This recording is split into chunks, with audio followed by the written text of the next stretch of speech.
ঘাটে ছিল না ফেরি, তারপরও এগোতে গিয়ে নদীতে ডুবল ট্রাক। চট্টগ্রামের কালুরঘাটে ফেরি না থাকা সত্ত্বেও সামনে এগোতে গিয়ে কর্ণফুলী নদীতে একটি ট্রাক তলিয়ে গেছে। বৃহস্পতিবার ২রা এপ্রিল দিবাগত রাত ৯টার দিকে কালুরঘাটের বোয়ালখালী অংশে এই দুর্ঘটনাটি ঘটে। সিসিটিভি ফুটেজ যাচাই বাছাই করে ফায়ার সার্ভিসের কর্মকর্তারা বিষয়টি নিশ্চিত করেছেন। ফায়ার সার্ভিস ও স্থানীয় সূত্রে জানা যায়, ট্রাকটি রড বোঝাই করে লোহাগড়া উপজেলায় পণ্য পৌঁছে দিতে গিয়ে খালি অবস্থায় চট্টগ্রাম শহরে ফিরছিল। ফেরার পথে কালুরঘাটে পৌঁছালে সেখানে কোনো ফেরি ছিল না। এরপরও ট্রাকটি সামনে এগিয়ে যেতে থাকে এবং এক পর্যায়ে নিয়ন্ত্রণ হারিয়ে কর্ণফুলী নদীতে তলিয়ে যায়। দুর্ঘটনার সময় চালক মোহাম্মদ ওসমান ট্রাক থেকে নদীতে লাফ দিয়ে প্রাণে বাঁচেন। গুরুতর আহত অবস্থায় তাকে উদ্ধার করে প্রথমে বোয়ালখালী উপজেলা স্বাস্থ্য কমপ্লেক্সে নেওয়া হয়। পরে উন্নত চিকিৎসার জন্য চট্টগ্রাম মেডিকেল কলেজ হাসপাতালে ভর্তি করা হয়েছে। বর্তমানে সেখানে চিকিৎসাধীন অবস্থায় রয়েছেন তিনি। রাজধানীর হাজারীবাগের মনেশ্বর রোডের ভাড়া বাসা থেকে সীমান্ত নামে ঢাকা বিশ্ববিদ্যালয়ের এক শিক্ষার্থীর মরদেহ উদ্ধার করা হয়েছে। বৃহস্পতিবার দিবাগত রাত ১:৩০টার দিকে অচেতন অবস্থায় তাকে ঢাকা মেডিকেল কলেজ হাসপাতালে নিয়ে গেলে জরুরি বিভাগের কর্তব্যরত চিকিৎসক মৃত ঘোষণা করেন। স্বজনরা জানিয়েছেন, সীমান্ত বিশ্ববিদ্যালয়ের কেমিস্ট্রি বিভাগের ফাইনাল ইয়ারের শিক্ষার্থী ছিলেন। নিহত সীমান্তের বাড়ি নরসিংদীর মনোহরদী উপজেলার বীরগাঁও গ্রামে। তার বাবার নাম সদরুল আমিন। তিনি হাজারীবাগের মনেশ্বর রোডের একটি বাসায় সাবলেট হিসেবে বসবাস করতেন। নিহতের চাচা রুহুল আমিন জানান, সীমান্ত ওই বাসায় সাবলেট থেকে ঢাকা বিশ্ববিদ্যালয়ে পড়াশোনা করতেন। তার রুমমেটের বরাত দিয়ে তিনি জানান, গত রাত ৯টার পর থেকে নিজের কক্ষের দরজা বন্ধ করে রেখেছিলেন সীমান্ত। বেশ কিছু সময় পেরিয়ে গেলেও কোনো সাড়া শব্দ না পেয়ে বিষয়টি বাড়ির মালিককে জানানো হয়। পরে বাড়ির মালিক এসে দরজা ভেঙে অচেতন অবস্থায় তাকে উদ্ধার করে ঢাকা মেডিকেল কলেজে নিয়ে যান। সেখানে চিকিৎসক জানান, সীমান্ত আর বেঁচে নেই। দুটি তীব্র তাপপ্রবাহ বয়ে যেতে পারে এপ্রিলে, থাকতে পারে ঘূর্ণিঝড়ও। চলতি এপ্রিল মাসে দেশের স্বাভাবিক বৃষ্টিপাতের সম্ভাবনা থাকলেও তাপমাত্রার পারদ বেশ চড়তে পারে। আবহাওয়া অধিদপ্তরের দীর্ঘমেয়াদী পূর্বাভাস অনুযায়ী এ মাসে দেশের উপর দিয়ে ১ থেকে ২টি তীব্র তাপপ্রবাহ বয়ে যাওয়ার সম্ভাবনা রয়েছে। একই সঙ্গে বঙ্গোপসাগরে সৃষ্টি হতে পারে একটি ঘূর্ণিঝড়। বাংলাদেশ আবহাওয়া অধিদপ্তরের বিশেষজ্ঞ কমিটির নিয়মিত সভায় গত বুধবার এই পূর্বাভাস দেওয়া হয়।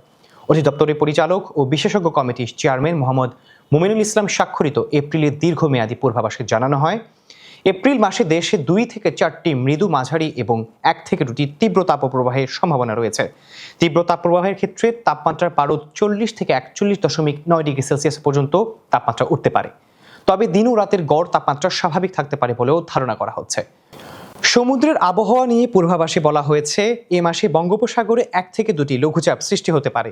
এর মধ্যে একটি নিম্নচাপ অথবা ঘূর্ণিঝড়ের রূপ নিতে পারে। এছাড়া কালবৈশাখীর দাপটও দেখা দিতে পারে এ মাসে। দেশের বিভিন্ন স্থানে শিলাবৃষ্টি সহ ৫ থেকে ৭ দিন হালকা বা মাঝারি এবং ১ থেকে ৩ দিন তীব্র কালবৈশাখী ঝড় হওয়ার সম্ভাবনা রয়েছে। সিঙ্গাপুর থেকে ২৭,৩০০ টন ডিজেল নিয়ে চট্টগ্রাম বন্দরে পৌঁছেছে MT ইউয়ান জিংহে নামে একটি জাহাজ। চীনের পতাকাবাহী জাহাজটি শুক্রবার দুপুরের বন্দরের ডলফিন জেটিতে তেল খালাসের জন্য ভেড়ানো হয়।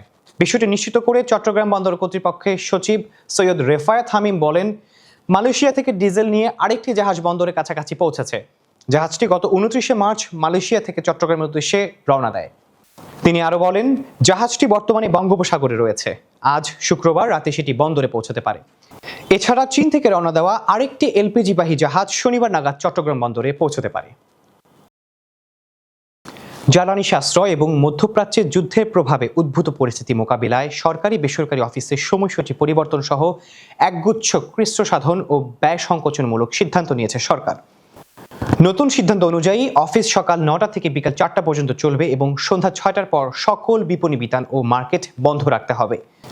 গত বৃহস্পতিবার রাতে জাতীয় সংসদ ভবনে প্রধানমন্ত্রী তারেক রহমানের সভাপতিত্বে অনুষ্ঠিত মন্ত্রিসভার বৈঠক শেষে জাতীয় সংসদের মিডিয়া সেন্টারে আয়োজিত এক সংবাদ সম্মেলনে এসব তথ্য জানান মন্ত্রিপরিষদ সচিব নাজিমুল গনি।